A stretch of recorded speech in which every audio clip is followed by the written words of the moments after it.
changes in the GB Health Services, and the blockchain cryptocurrency conference to wrap up tomorrow. The Bahamas Tonight Northern Edition starts now. This is the Bahamas Tonight, the Northern Edition. Good evening all, I'm Megan Shepard. Thank you so much for tuning in. Topping news this evening, Grand Bahamas tourism sector getting a big boost this summer as a new Boeing 787 will be making direct weekly flights to the island from Milan, Italy. This service is expected to provide an appreciable increase in the number of stopover visitors and provide a much-needed economic injection. The red carpet was rolled out this afternoon for passengers' arrival on the inaugural flight. Alpitor World's newest flight, the Dreamliner 787, making its first official landing on Grand Bahama. The Boeing 787 providing direct flights from Milan, Italy every Thursday throughout the summer months. Deputy Director General of the Ministry of Tourism, Tommy Thompson, says that this flight is a welcomed addition to the island. They have actually extended their program into Grand Bahama this summer, so we have an extra 3 rotations, and we've had words with them, and the program is doing extremely well, so we're very, very happy about that. We have approximately 120 passengers on each flight, and like I said, it began in May and it'll end in the first week in September, so you know that's quite a nice injection. And the good thing about the Italians is they like to explore, so they're not going to stay at the club, they're going to go on the tours and move around the island and give some well-needed financial input into the island. Director of Tourism on Grand Bahama, Karen Seymour, adding that the weekly service will run until the 6th of September. This is around the 5th summer that this program has run from Italy with the Alpitor tour operator. They are a Milan-based tour operator, and it is the only European service that's coming into Grand Bahama, direct, non-stop from mainland Europe. So it is a significant service that we really value. Now, while the country boasts of increased tourism numbers throughout the chain of islands, the Deputy Director General notes that this island, however, continues to struggle. The rest of the Bahamas is doing actually very well. Numbers are up in Nassau, Paradise Island, and the Family Islands, but we continue to struggle with Grand Bahama, and we will until we get the Lucaya property up and running, and hopefully that's going to come rather soon. But in the meantime, we're making sure that we're working with our partners in Italy, with Alpitor, and also with Sunwing and Vacation Express, to make sure that there's business coming into the island. He adds that tourism is still everybody's business and that Bahamians must do their part to create repeat visitors. We know that VAT's going to be going up to 12%. So we've got to make sure in the Bahamas we get an exceptional service so that people are getting value for money. So, people don't mind paying, but they got to make sure that they're going to enjoy themselves and that they're getting value for money. So Bahamians, come on. It's everybody's business. Let's make sure that it'll be the #1 destination in the Caribbean. Today's visitors were treated to the iconic Gumbe soda by tourism officials before being bused to their hotels and scheduled activities. And now to the industrial sector. The Minister of Labor, Dion Folks, announcing in the Senate today that the government will have an amended heads of agreement for the controversial Oban Energies deal in a matter of weeks. Folks, who co-chairs the Cabinet Subcommittee and Technical Advisory Group charged with examining the Oban deal, said that the agreement will be more palatable for the Bahamian people and residents of East End in particular, as it will set out better environmental terms and protections. According to Folks, some of the restrictive legal positions in the current agreement will be revised.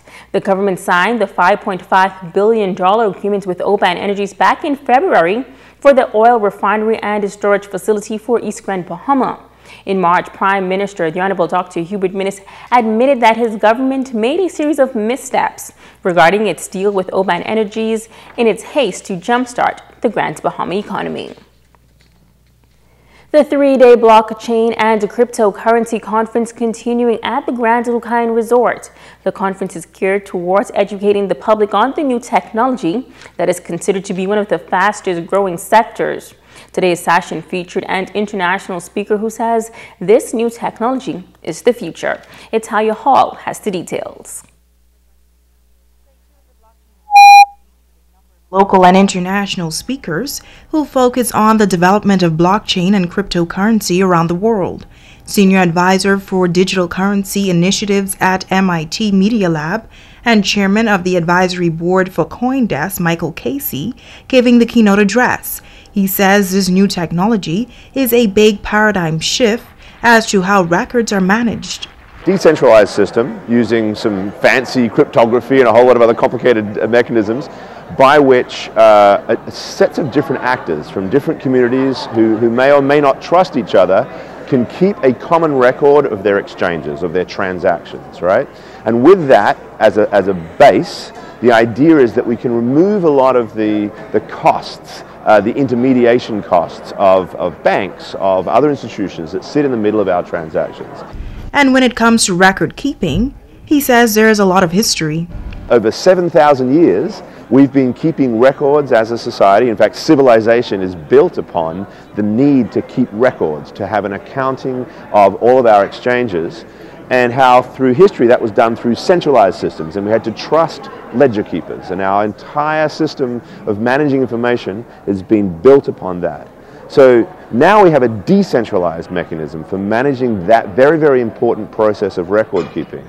I'm just going to point out that that's a big shift, right? 7,000 years in the making, a new model. That's one of the reasons why people are so sort of excited, but also a bit bewildered by all of this. Casey says Bahamians must educate themselves about the new system. I think that there also needs to be an openness to new businesses, to sort of kind of treat the approach to innovation and new business ideas from a very different structure. The three-day conference will come to a close on Friday with a closing reception at the Port Lakaya Marketplace. Reporting for ZNS Network News, I'm Italia Hall. The Grand Bahama Port Authority preparing to host the 4th Small Business Fair and Expo next week. The one-day fair and expo is expected to include 4 dynamic presentations. Chief Financial Officer Deanne Seymour and Business Service Manager of the Invest Grand Bahama Small Business Bureau, LaShawn Dame, says there will be local and international speakers, and this is an event that all business owners want to be a part of. This year's event will host executives from GE, that is General Electric, Storefront, VKR Insights, and Trainatainment, exposing SMEs and aspiring entrepreneurs to global industry trends, progressive business models, and innovative ideas, all focused on cultivating continued diversity, sustainability, and growth within Freeport's economy. The feature highlight of this event is going to be the e-commerce side, which we've been pushing for years, where you're going to be able to engage with businesses and consumers in a totally digital environment. There are a number of partners involved this year. Barry Malcolm of Suncash, Principal of VKR Insights Valdez Russell, and Marketing Representative for AML Foods Denisha Clark say they are pleased to be on board. Our company has been in operation for several years now. Very quietly, we've been building a payments platform that covers the entire Bahamas. If you want to do anything with money, whether it's send money, pay a bill, receive money, do a merchant transfer or merchant transaction, our platform, our Suncash platform, is a $B platform designed to do just that.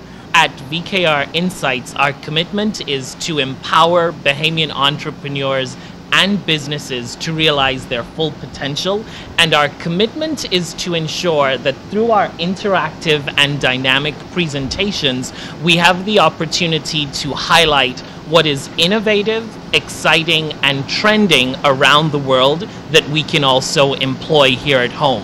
What we'll be doing at the Small Business Expo is presenting our customers about the membership program we have, where we partner with small businesses throughout Grand Bahama who join partnership with CostRight, and they give discounts to our customers once they have their membership cards. The Fair and Expo will be held on Thursday, June 28th at the Pelican Bay Resort beginning at 10 a.m. The day will climax with a networking mix and mingle happy hour at 6 p.m. And now to news from the health sector. The Grand Bahama Health Service is relocating some of their clinics to a nearby building. This move is expected to help provide improved services to the general public. General practice clinics and family medicine practices, which were normally conducted at the Rand's Memorial Hospital, have now been relocated a short distance away to the former IAT building, which is just adjacent to the Rand.